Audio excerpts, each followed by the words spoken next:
अस्वस्थ असल्याची देखील माहिती आहे पक्षातले जे आमदार आहेत ते. ती तुमची माहिती आहे, माझ्याकडे अशी काहीही माहिती नाही.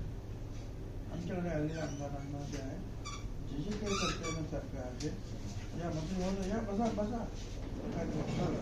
आताच तुम्ही म्हणाला ना की आमचा समन्वय नाही. काय केलंय मंत्री महोदय आले की नाही बसलो की नाही मिळतं हे तुमचा गैरसमज आहे की आमचा समन्वय नाही, आमचं बोलणं नाही, हे नाराज हो काय बरं झालं हे आले त्याच्यामुळे सिद्ध झालं. मात्र गेल्या काही दिवसांपासून जे अरोरा सगळं तुमचं काम पाहत होते. कोण अरोरा? डिझाईन बॉक्स बरं ते काम पाहत होते. मात्र आता प्रशांत किशोर काम करणार तशी देखील चर्चा सुरू झाली आहे. ते जे गुलाबी वगैरे होते ना ते मी तेवढं मला माहिती होतं ते. पण आता आणखीन प्रशांत किशोर मी नाव फार ऐकलेलं आहे, पण ते काही बघतात त्याला काम दिलंय न मला काय करतात. पक्षाला सध्या रणनीती करायची गरज वाटते का?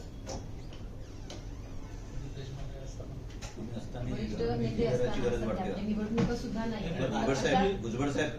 चाणक्याची गरज वाटते का पक्षाला? रणनीतिकाराची गरज वाटते का? चाणक्याची गरज वाटते का? रणनीती करायची गरज वाटते? अरे पण तुम्ही असे प्रश्न विचारतात ज्याची मला माहितीच नाही किंवा जे खरोखर अशी त्यांची मदत घेतली जाते आहे त्याच्याबद्दल तुम्ही पुढचे प्रश्न विचारून कसं जमणार? मला स्वतः वाटतं की आमचे जे सगळे जे काही आमदार आहेत, आमचे मंत्री जे आहेत ते सुदृढ आहेत, काम करणारे.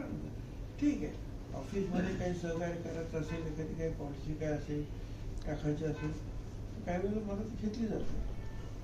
परंतु खरं काम जे आहे आमचे कार्यकर्ते जे आहेत राष्ट्रवादी काँग्रेस पक्षाचे कार्यकर्ते, मंत्री, आमदार, नगरसेवक ही मंडळी जेवढं काम करतील तेवढी आमच्या पक्षाची ताकद वाढणार.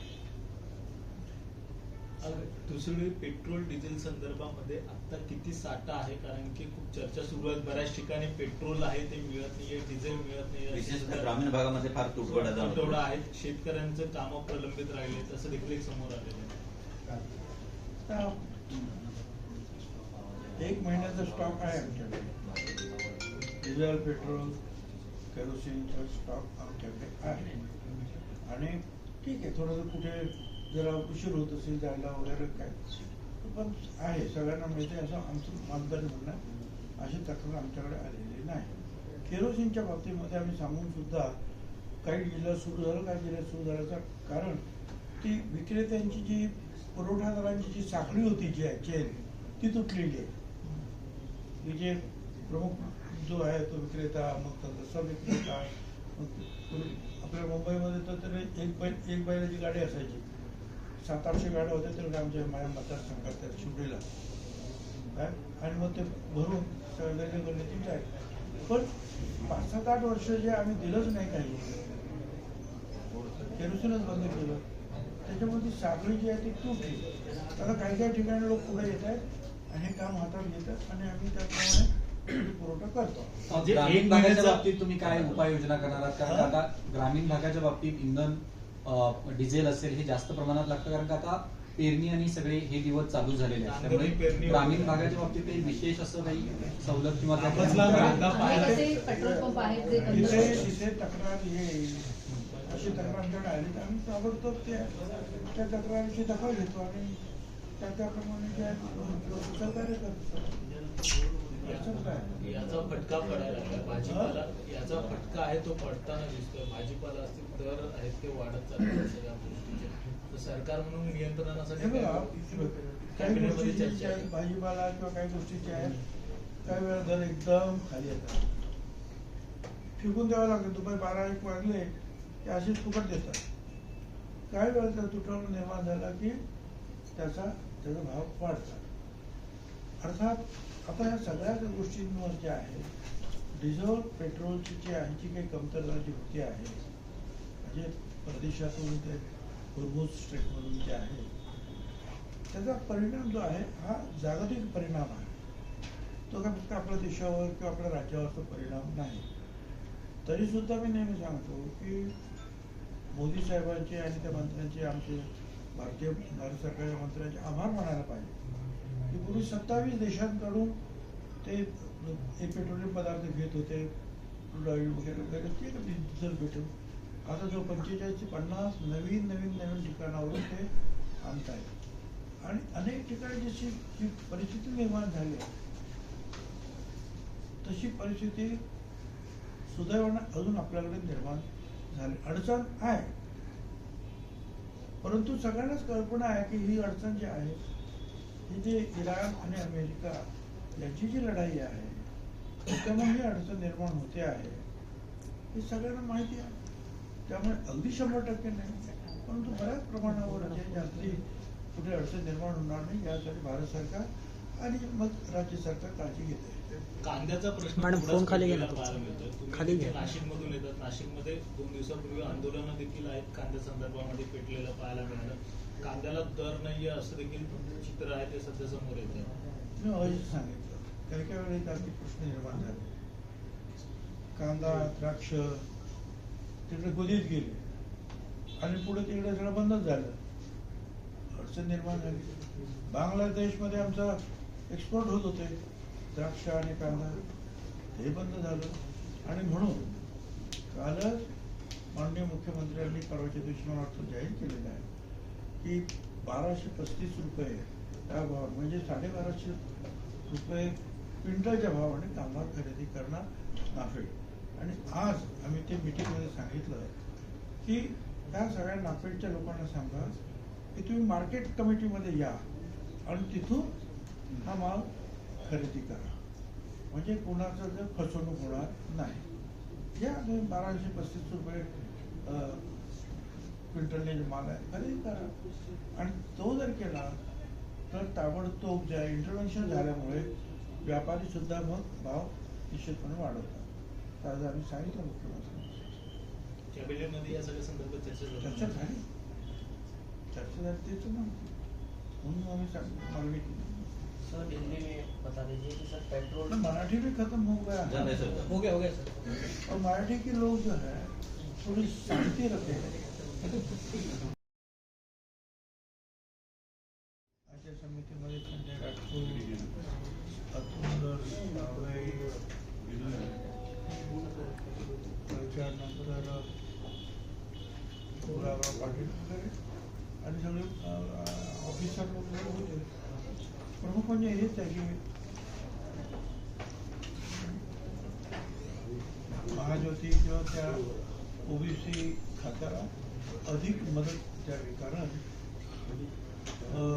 विद्यार्थ्यांचे पैसे द्यायचे आहेत, महाज्योतीचे जे आहेत ऑफिस बांधायचे आहेत, वसतिगृह बांधायचे आहेत, तर त्यासाठी निधी अपुरा पडतो आहे. आणि जमिनी तर तसं ते नोट करून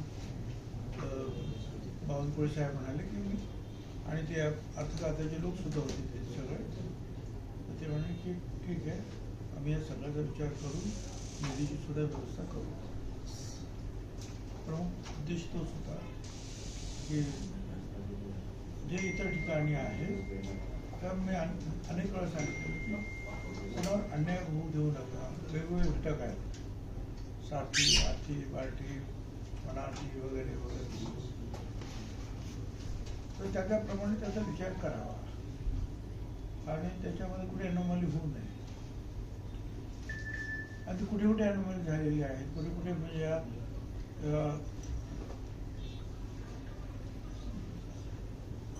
चुका झालेल्या आहेत असं आम्हाला वाटतं. तिथे एवढे द्यायला पाहिजे होते, एवढेच दिले, यांना 5 रुपये दिले, यांना 1 रुपया दिला. त्या गोष्टी ज्या आहेत आम्ही त्यांच्या निदर्शनास आणलं पाहिजे, असं असतं ते त्याच्यामध्ये सुधारणा करतात. महायुतीच्या समन्वय समितीची देखील बैठक होणार आहे. होणार आहे. त्याचे सदस्य आहात. खरं तर महामंडळ असतील किंवा पालकमंत्री पदाचा विषय असेल मागच्या निवडणुकीचा, त्या संदर्भात काही चर्चा होणं अपेक्षित आहे आणि स्थानिक स्वराज्य संस्थांची निवडणूक. मला आता असं आहे ना, जसे तुम्ही काही प्रश्न विचारता सर, तिथे आम्ही पण अनेक गोष्टीवर चर्चा करत असतो, त्याचं काय त्याचं काय त्याचं काय. आता त्याच्यामध्ये नक्की किती अधिकृत किती आणि अनधिकृत किती आहे, अनधिकृत आता काय सांगता येईल. चर्चा होणार अनेक गोष्टी. काल तुम्ही मुख्यमंत्र्यांची भेट घेतली अशी माहिती मिळाली. भेट कशा संदर्भात होती आणि काय नक्की चर्चा झाली? भेट याच्या संदर्भात होती की आमची फाईल तिकडे आहे आणि मका आणि धान म्हणजे तो काय म्हणतो आपण, तांदूळ हां, हां, वगैरे, त्याचे पैसे जे आहेत ते सगळे आमदार आमच्या पाठीमागे लागले.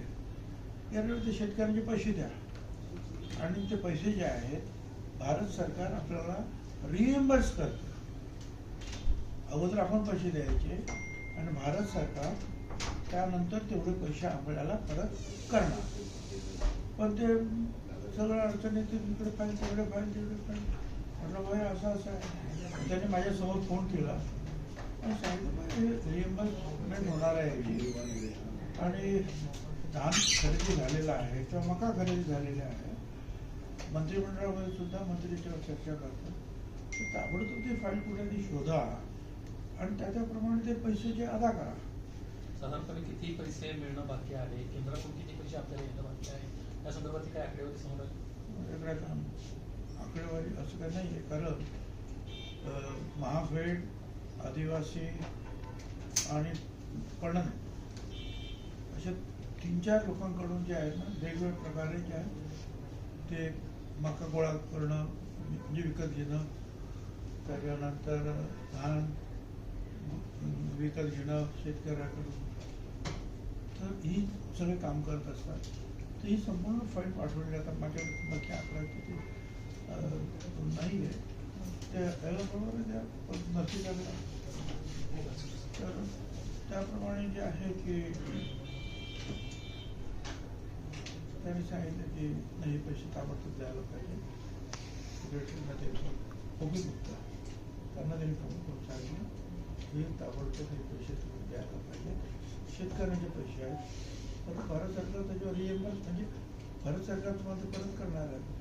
भारत सरकारच्या वतीनं आपण हे सगळं विकत घेतो. धान म्हणा किंवा मका म्हणा भारत सरकारची वतीनं आपण विकत घेतो. बाकी लहान खर्च आपण करत असतो.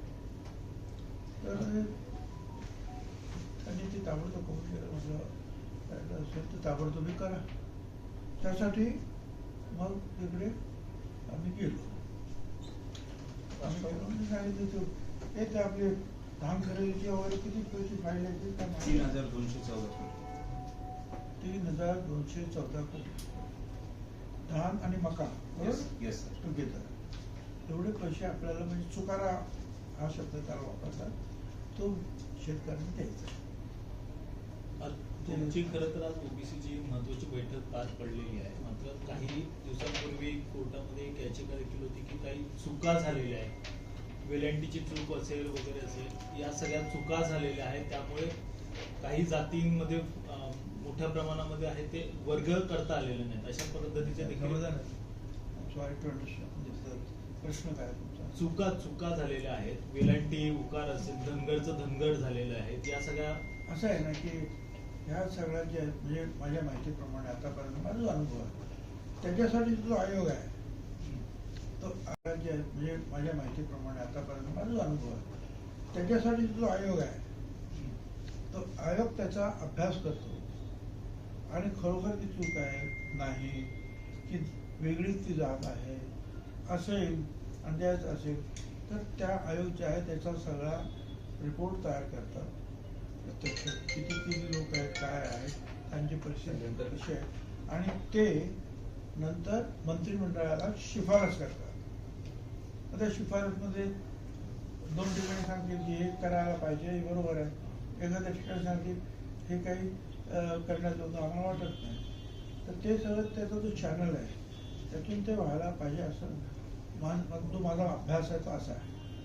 तर ते करतील. आता माजी मंत्री सुबोध सावजी यांनी अशी एक मागणी केली की सध्या सुबोध सावजी त्यांनी एक मागणी अशी केली की सध्या देशावरती आर्थिक संकट आहे त्यामुळे आजी माजी आमदार खासदार यांचं 1 वर्षाचं वेतन किंवा मानधन जे आहे हे गोठवण्यात यावं.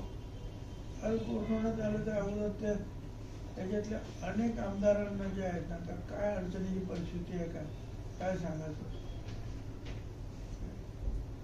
त्यांना जर जे माझे आमदार वगैरे आहेत त्यांचं पेन्शन आपण गोठवलं तर काही लोक त्या पेन्शनवर चालू आहे, त्यांना काय आपण करणार? राष्ट्रवादी काँग्रेस पक्षामध्ये मागच्या काही दिवसांपासून ज्या घडामोडी घडत आहेत, खास करून राष्ट्रवादी काँग्रेस पक्षाच्या 2 महत्त्वाच्या नेत्यांबद्दल खूप प्रचंड प्रमाणात चर्चा आहे की ते पदावर नाही आहेत. नेमकी सत्यता काय आहे? आपलं काही बोलणं झालं का सुमित्रा पवारांशी?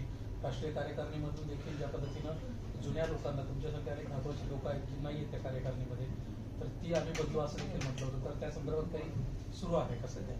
नाही, ती चर्चा वगैरे काही आमची झाली नाही, परंतु ते तुम्ही टी व्ही ते प्रेस कॉन्फरन्स दाखवली ना तुम्ही, त्याच्यामध्ये महेश पाटील उमेश पाटील आणि अधिक अविनाश आठवले. अविनाश 3-4 बसलेले होते राष्ट्रवादी काँग्रेसतर्फे, पण त्यांनी ते क्लिअर केलं ना की प्रफुल्ल पटेल किंवा तटकरे यांची जी पदं आहेत ती आहे तशीच आहेत, त्याला धक्का लावलेला नाही, असं तुम्ही दाखवलेलं आहे, ते वर्तमानपत्रात आलेलं आहे. आता आणखी काय सांगू? पण राष्ट्रवादीमध्ये कागदोपत्री जर आपण पाहायला गेलं साहेब, तर अजूनही दोघांची कुठल्याही नावांसमोर पदांचा उल्लेख नाही, याचा अर्थ ते सध्या पदावर नाही अशी एक माहिती आहे. नवीन पत्र संदर्भात काही तयारी झाली आहे का? नवीन पत्र तयार मला काय मला पाहिजे, मी पत्र काय मी ना जुनं पत्र तयार करण्यामध्ये आहे ना नवीन पत्र तयार, ते सगळं काय तुमचं ऑफिस आहे ते पाहणं. कोर कमिटीची बैठक पार पडणार होती, ती कधीपर्यंत पार पडणार आहे?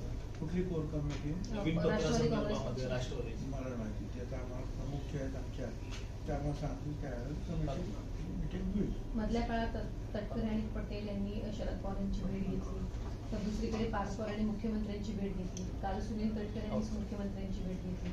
राष्ट्रवादीमध्ये छगन 2 भुजबळांनी घेतली भेट घेतली. त्यांना पण एकमेकांशी बोलत नाही, मात्र इतर पक्षाचे कोण नेते, एकमेकांशी बोलत? राष्ट्रवादीचेच नेते या पद्धतीने समन्वय गोंधळ सुरू आहे, आम्हाला समन्वय भेटले आहे. की बोलतोच ना आम्ही, प्रत्येक आपापल्या कामामध्ये आहे, आमचं बोलणं चालूच असतं. आता सुद्धा ते काय समन्वय समितीची मीटिंग आहे 4 वाजता, भेटणार होतो आम्ही. ताई त्या आमच्या उपमुख्यमंत्री चर्चा झाली ना, म्हणजे कुठले विषय आलेले आहेत, काय काय केलं, जसे भेटतात तसे आपण बोलतो. आमदार आणि त्याच्यामध्ये आमदारांशी सुद्धा आता आमच्याकडे येतात ना आमदार, आम्ही भेटतो. प्रत्येक जण जे आपापलं काम करत असते. मग तुमचं म्हणणं काय ते मला कळलं नाही, काय प्रश्न आहे तुमचा? तसं म्हणणं आहे की समन्वय नाही आपल्या लोकांमध्ये. समन्वय पक्षामध्ये नाही. पक्षामध्ये असं हा तुमचा समज आहे, गैरसमज आहे. आमदार देखील ज्या पद्धतीने